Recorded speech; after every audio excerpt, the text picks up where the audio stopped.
Ensinar a área do triângulo, que se diz base vezes altura dividido por 2, pode ser feito mantendo duas perspectivas bastante interessantes.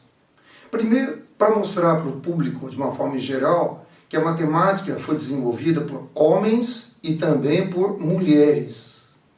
No caso da área do triângulo, eu atribuo à personagem Hipátia a chamada máquina de Hipátia, que são dispositivos construídos com madeira que permite assimilar a área do triângulo de uma forma muito interessante e que todo mundo possa entender de fato e que se entende.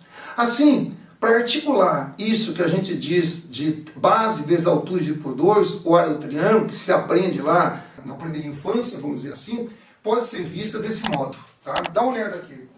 Nós temos na lousa 3 triângulos desenhados. E esses 3 triângulos, quando você os desenha, é necessário passar 3 linhas paralelas. Tá? Linha na base, linha no topo e uma linha exatamente na metade. Portanto, se o triângulo tinha uma altura que era H, nesse exato momento que você passa a linha central, passa a ter uma altura H dividido por 2. Portanto, a sua base, a base de todos os triângulos continua sendo B e as alturas, né, correspondidas por esse traço central, vai dividir essas alturas exatamente na metade. Portanto, na parte superior desse triângulo inicial, eu verifico alguns triângulos. Veja, nesse caso aqui, quando você corta este triângulo de ponta, eu percebo aqui a formação de 2 novos triângulos. Nesse caso aqui, eu tenho simplesmente um triângulo. E, finalmente, nesse caso aqui, quando eu faço esse corte, nós temos aqui 2 triângulos. Então, na verdade, aqui são 3 triângulos, um triângulo principal, primário, e 2 triângulos secundários. Aqui eu tenho 2 triângulos, o triângulo principal e um triângulo secundário, e aqui o triângulo principal e esses 2 novos triângulos surgiram nas suas respectivas pontas. Agora, observe o que acontece do ponto de vista topológico quando você corta esses triângulos. O corte desse triângulo que você está vendo aqui, que não é diferente do corte desse triângulo, resulta exatamente na seguinte propriedade. Perceba, traço aqui uma linha paralela ao corte inicial. Traço aqui uma outra linha paralela ao corte inicial. Então, esta linha e esta linha são 3 linhas paralelas. O que ocorre? Ocorre que aqui eu tenho esse ângulo igual a esse ângulo, que são opostos pelo vértice. Aqui eu tenho ângulo de 90 graus e aqui ângulo de 90 graus, portanto são iguais. E este ângulo é igual a este ângulo, já que são alternos internos. Portanto, a somatória desse triângulo, resultando em 180 graus, a somatória desse triângulo também resultando em 180 graus, faz com que esses 2 triângulos sejam o quê?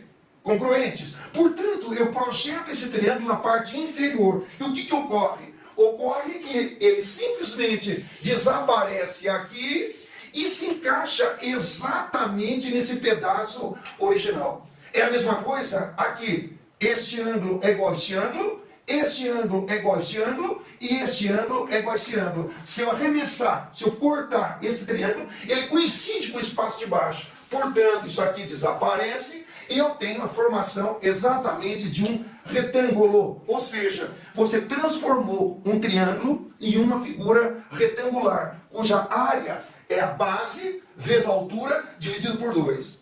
Nesse caso aqui, resultando apenas um triângulo, nós percebemos, cortando aqui, traçando aqui, uma linha paralela a esta linha. Percebo que este ângulo é igual a este ângulo. São postos pelos vértices. Este ângulo é igual a este ângulo. São alternos internos. Portanto, aqui é 90 graus e aqui é 90 graus. Né? Já que essa somatória dos ângulos de um triângulo resulta em 180 graus. Ou, se você preferir, metade de uma circunferência.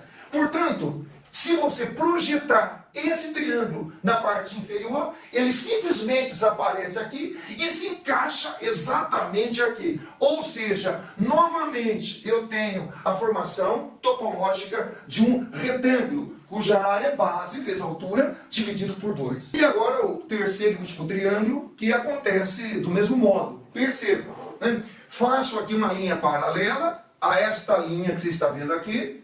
Faço essa outra linha que é paralela às outras duas, né?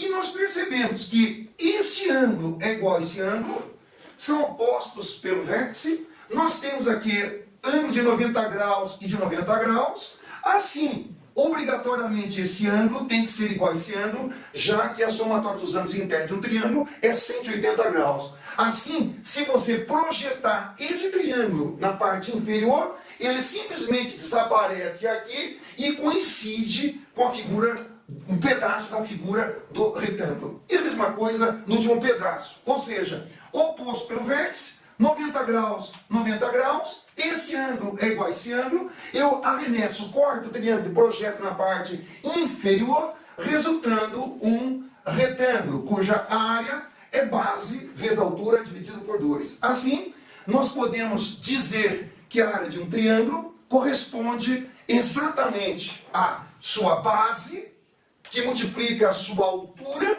dividido por 2, por uma questão meramente topológica. E esta máquina atribuída a Hipátia pode ser vista aqui no Museu da Matemática de uma forma bastante didática, bastante alegórica. Vamos dar uma olhada nessa máquina dita máquina de Hipátia.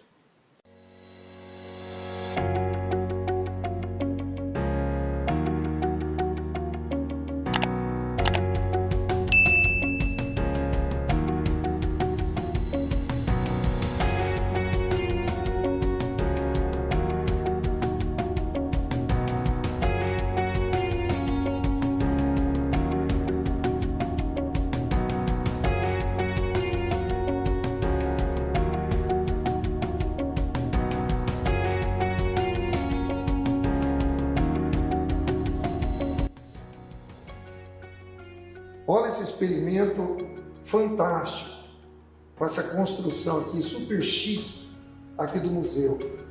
Você está vendo aqui um triângulo de madeira nobre, triângulo enorme.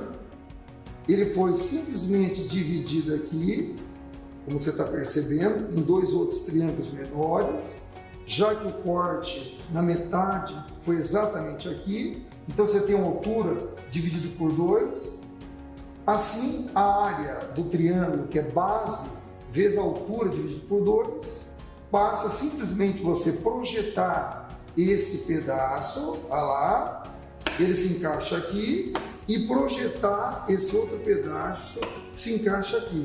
Portanto, a altura sobre 2 vezes a base, ou seja, base vezes a altura sobre 2, voltando, portanto, para a forma inicial do triângulo que se provou o teorema de Hipátia.